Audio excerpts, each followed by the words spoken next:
욥기 17장, 욥기 5장 17절에서 26절을 보이다. 욥기 5장 17절에서 26절을 봅니다. 보라, 하나님께서 바로잡으시는 사람은 복이 있도다. 그러므로 너는 전능하신 분의 징계를 멸시하지 말라 그랬습니다.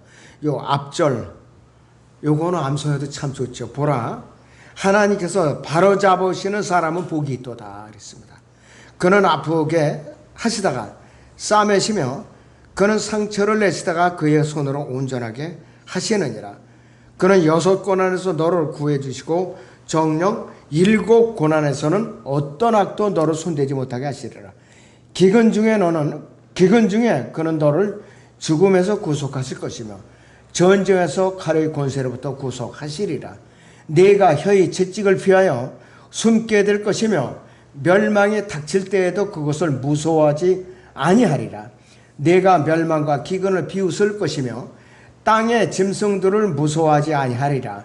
이는 내가 들의 돌들과 제휴하게 될 것이며 들의 짐승들이 너와 화목하게 될 것임이라. 그러면 너는 네 장막이 화평하게 되는 것을 알게 될 것이요 네 거처를 찾아갈 것이며 죄를 짓지 아니하리라. 네 씨가 많아지며 네 후손이 땅에 풀같이 될 것도 네가 알게 되리라.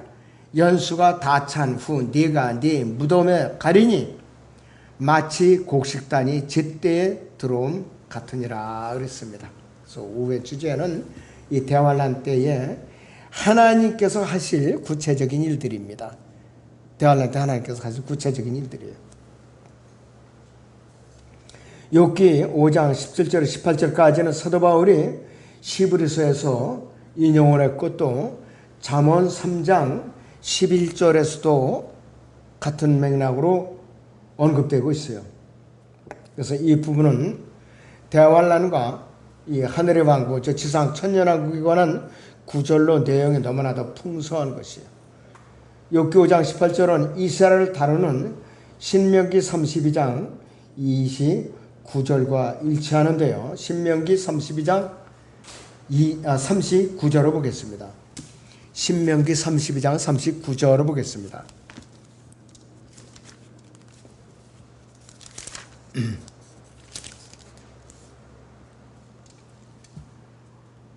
신명기 32장 39절이죠. 이제는 나 곧 내가 그인 줄 알라. 나와 함께하는 신이 없도다. 나는 죽이기도 하고 살리기도 하며 상하게도 하고 낫게도 하나니 내 손에서 건져낼 수 있는 자가 없도다 그랬습니다.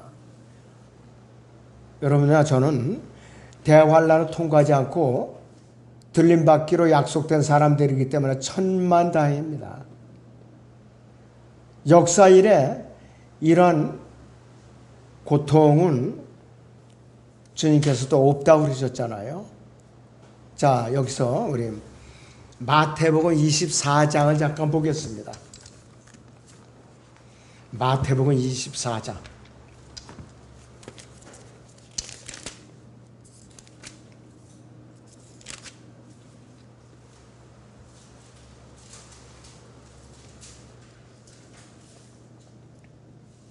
자, 13절을 보시면요.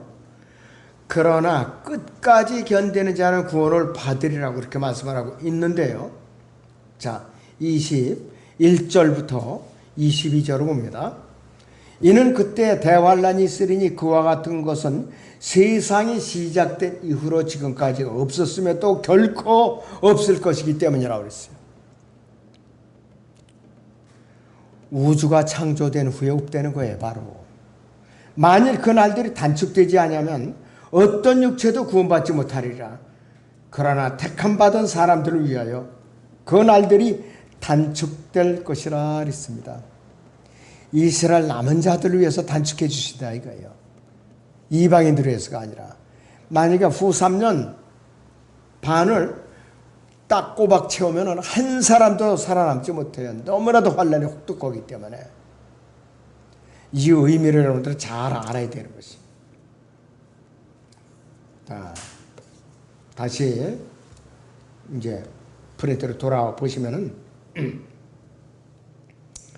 욥기 5장 20절에 기근 중에 그는 너를 죽음에서 구속하실 것이며 전쟁에서 칼의 권세로부터 구속하시리라 그랬습니다. 욥기 6장, 계시록 6장 3절 7절에는 실제적으로 네 가지 재앙이 나오고 있어요. 보죠. 계시록 6장을 실제로 보겠습니다. 요한계시록 6장 3절부터 봅니다. 어린 양이 둘째 봉인을 열었을 때 내가 들으니 둘째 짐승이 말하기를 와서 보라 하더라. 이에 붉은 다른 말이 나오는데 그 위에 앉은 자에게 땅에서 평화를 제거하는 권세가 주어졌으니 그들이 서로 죽이더라. 또 그에게 큰 칼도 주어졌더라. 어린 양의 셋째 봉인을 열었을 때 내가 들으니 셋째 짐승이 말하기를 와서 보라 하더라. 그래야 내가 보니 보라 검은 말 한 마리가 있는데 그 위에 탄 자가 그의 손에 저울을 가졌더라.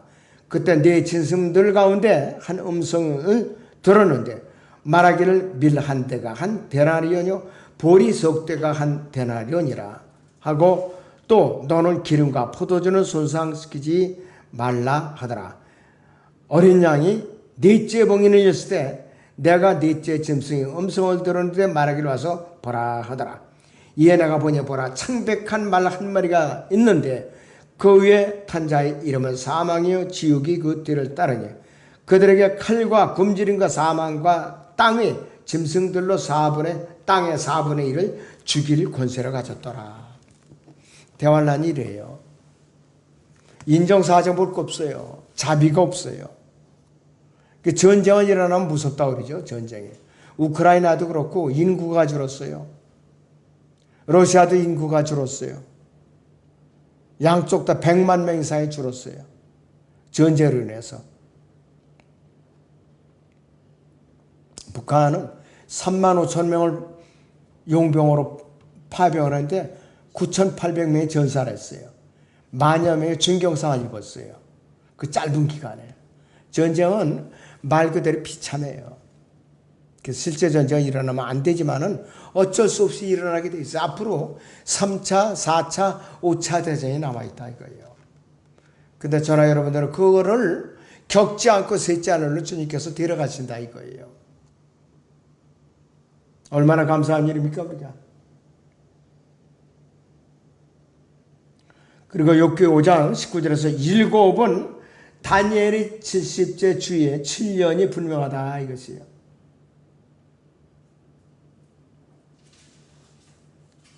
그리고 열거된 7가지 일들은 대환란 때 지상에서 실제적으로 일어날 일들이에요.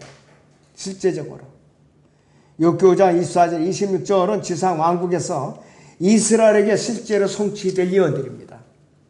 뿐만 아니라 17절 상반절에서는 하나님께서 바로잡으시는 사람은 복이 있도다. 이건 지금 이 시대에 우리에게 그대로 적용하는 거예요. 뭐 이건 교리적이나 영적이나 역사적이나 따질 필요가 없어요.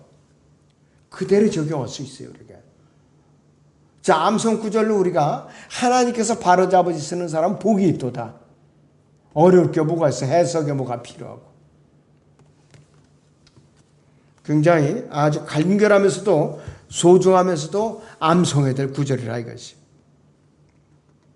또 18절에 다시 보시면 그는 아프게 하시다가 싸매시며 그는 상처를 내시다가 그의 손으로 온전하게 하시느니라.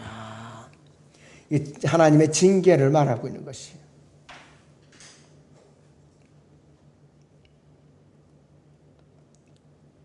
자, 그렇기 때문에 화형대에서 좋아할 사람, 기뻐할 사람은 아무도 없죠. 욥은 징계를 받고 있고 형벌이나 저주를 받는 것이 아니라 이것이요. 형벌이나 저주를 받는 것이 아니라 욥은 징계를 받고 있다. 이거 구분 잘해야 돼요. 하나님께서 우리를 말씀으로 징계하시며 가장 쉽게 받을 수 있는 책찍질이죠. 말씀의 훈계가. 그러나 이 마지막 세대의 그리스도인들은 이러한 종류의 말로만은 채찍질조차 받아들이기 싫어하는 거예요. 그래서 하나님께서는 가시를 사용했었다 그랬어요. 육체의 가시. 이것도 깨닫지 못하면은 하나님께서는 어떻게 하시느냐. 따끔한 맛을 보여주는데 어떻게 하느냐? 병들게 하거나 숨을 거둬가게 하시요. 고린도전서 11장을 봅니다. 고린도전서 11장.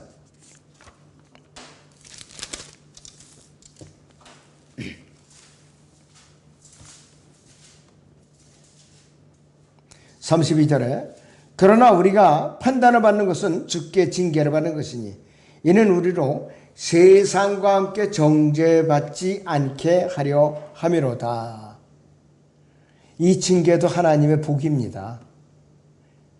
그냥 벽격이 일어나는데 하나님께서 못 본 채하고 내버려 두시면 그거는 저주에 바로.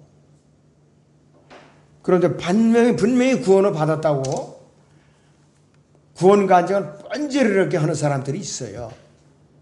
이 교회 저 교회 다니면서 나쁜 짓 하고 다른 교회를 피하고 거기 가서 또 생활 간증을 또 아주 구수하게 합니다. 생활 간증을. 그런데 그 사람들이 교훈을 싫어하고 징계를 싫어해요. 뭐라고 좀 듣기 좋은 싫은 소리를 했다고 해서 교회에서 그냥 등 돌리고 도망가 버리고 피해 버리고 그러면 진정한 그리스도인이 아니라 이것이에요.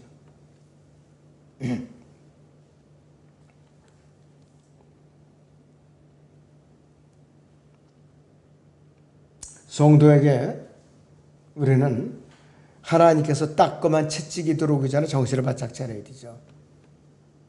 이 모든 것이 효과가 없으면 가지를 치는 칼로 가지들을 자르셔서 성령의 열매를 한 번 더 맺을 수 있도록 해주세요. 가지 치기를 당해봐야 얼마나 아파요. 근데 과수나무 봐요. 봄 되면 그 아까운 거 우리가 모르는 사람들은 아우 저거 사과 배 많이 열린 거 저거 아까워서 어떡하지? 포도도 그렇고. 그런데 과수원 갖고 오는 분들은 사정없이 잘라요. 그것도 원칙이 있어요. 요 몇 마디에서 어디에서 이렇게 잘라야 된다. 근데 우리 같으면 아까워서 못 잘라요. 근데 열매도 작게 열리고 숫자도 적고 그런데요. 그런데 그렇게 원칙대로 하면은 열매도 더 튼실하고 더 많이 열리고 그런 거와 마찬가지라 이것도. 불필요한 가지치기는 우리가 빨리 받는 것이 상책입니다. 하나님의 징계를 받을 때 신실한 성도들은 일반적인 육신적인 사람들은 뭐가 다르냐? 낙담하거나 우울해하거나 절대로 포기하지 않으며 징계를 멸시하지도 않고 과소평가하거나 무시하지도 않고 계속 죄를 짓지도 않죠. 따끔하게 받으면 꿇어 엎드려서 자백을 해요. 빨리 잘못됐습니다. 용서해 주십시오. 잘하겠습니다. 이 세 마디면 되는 거예요. 그리고 욥기 5장 18절을 다시 보면은 그는 아프게 하시다가 싸매시며 그는 상처를 내시다가 그의 손으로 온전하게 하시느니라 했습니다. 모두 예언적인 내용인데 이것이 뭐냐? 앞으로 대환란 때 적용될 거예요. 남유대인들에게. 욥과 그를 고문하는 자들은 그의 위로자들은 제 친구들이죠. 테만인 엘리파스, 수하인 빌닷, 나만인 소팔은 바로 욥을 위로하는 사람들이 아니라 고문하는 사람들이었다 이거예요. 고문하는 사람들이 있었어요. 그리고 욥기 5장 19절에서 7 이것이 나오는데 성경에서 6과 7 체계가 재림에 대한 성경적인 측량법인데 창세기 2장과 요한계시록 20장 사이에는 6,000년이라는 역사가 있어요. 1,000년이 6번 있는 거죠. 지상왕국이 세워지면은 7,000년째 7번째 1,000년이 시작되면서 안식기간이 되는 거예요. 안식기간이 된다 이거죠. 자, 본론은 이제 말씀드리면 첫째, 욥기 5장 19절에 7은 뭐냐? 7권하는 결코 이건 많다는 뜻이 아닙니다. 첫째는 기근, 두 번째는 죽음, 세 번째는 전쟁, 네 번째는 칼, 다섯째는 혀로하는 모독, 여섯 번째는 멸망, 일곱 번째는 땅의 짐승들. 멸망과 기근이 욥기 5장 22절에서 합쳐지기 때문에 때에 따라서는 6이 될 수도 있고 분리하면 7이 될 수도 있습니다. 7개의 항목에 열거되어 있는데 그 중에 둘은 일치하지만은 거짓말하는 혀와 거짓을 말하는 거짓 증인자, 요것은 하나로 묶을 수도 있어요.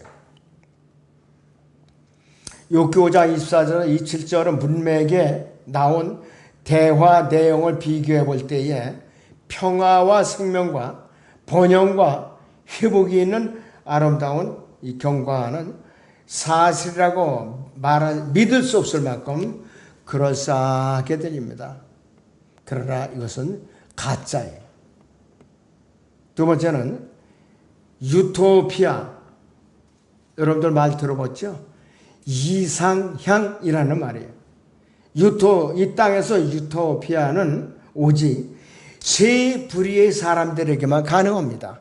첫째는 아담으로부터 사도행전 이전까지 구원받고 죽은 사람들. 이들은 구약 성도들이에요. 이들은 요한계시록 20장 1절 3절 이전에 부활해서 이 사람들은 우리와 함께 1000년 동안 통치에 참여할 사람들이에요. 두 번째는 교회 시대에 구원받은 죄인들입니다. 이들은 잠든 뒤에는 본향인 새 예루살렘으로 간다. 주님이 데리러 오시기 전에 잠든 사람들은 무덤에 묻히지만은 만약에 우리 시대에 주님 오시면은 우리는 살아서 그대로 몸이 변모하는 거죠. 그래서 우리는 주님께서 말하신 하늘에 있는 처소로 가면은 새 예루살렘으로 가면은 사망이나 슬픔이나 울부짖음이 없고 고통도 없고 죄를 질 수도 없다 이거예요. 거기서는 진짜 이상향의 유토피아에 바로. 세 번째는 다시 세워질 이스라엘의 남은 자들이 앞으로. 이들은 지상 왕국 때에 예수 그리스도와 함께 지상에서 통치할 사람들이에요. 이스라엘 남은 자들. 그리스도인들도 예수 그리스도와 함께 고난을 받으면 이 지상을 통치하는 유업에서 땅을 이제 분배받아서 통치에 참여할 것입니다. 자, 그래서 죄를 짓지 아니하리라는 욥기 5장 24절의 이 말씀은 예수 그리스도께서 직접 통치하시는 지상 왕국에서나 가능해요. 지금은 어림도 없어요. 몸의 구속을 받기 전에 우리 그리스도인들은 어림도 없다 이거예요. 그리고 욥기 5장 25절에서 엘리파스가 말한 네 씨가 많아지며 네 후손이 땅에 풀같이 될 것도 네게 알게 되리라 했어요. 이 예언은 욥에게 그대로 이루어졌어요. 욥기 42장을 보죠. 여기서 욥기 42장을 봅니다.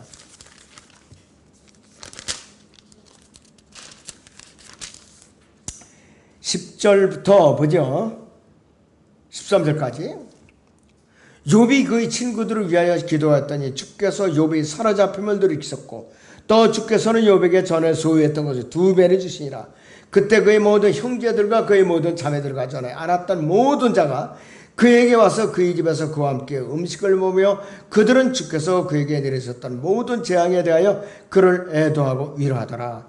각자가 욥에게 돈 한 입과 금귀고리 1개씩을 주더라. 그리하여 주께서는 욥의 후반을 그의 처음보다 더 복주셨으니 그가 양 1만 4천과 낙타 6천과 소 1,000거리와 암낙이 1,000을 가졌더라. 가축을 2배씩 들려줬어요. 그는 또한 아들 7과 딸 3을 두었으니 그가 첫째 딸의 이름을 여미마라 하였고 둘째 이름을 크시야 셋째 이름을 케렌 하프기라 하더라. 온 땅에 욥의 딸들만큼 아름다운 여자는 없었어요. 그들의 아비가 그들에게 그 형제들 가운데서 유업을 주었더라. 그 후 욥이 140년을 살며 그의 아들들과 손자들을 4대까지 보았더라. 그리하여 욥이 늙고 날들이 차서 죽었더라 그랬습니다. 욥이 140년을 더 살았어요. 그러니까 욥은 180세에서 190세 정도 사는 거예요. 연수를 다 채우고 그의 무덤으로 갔다 이것이에요.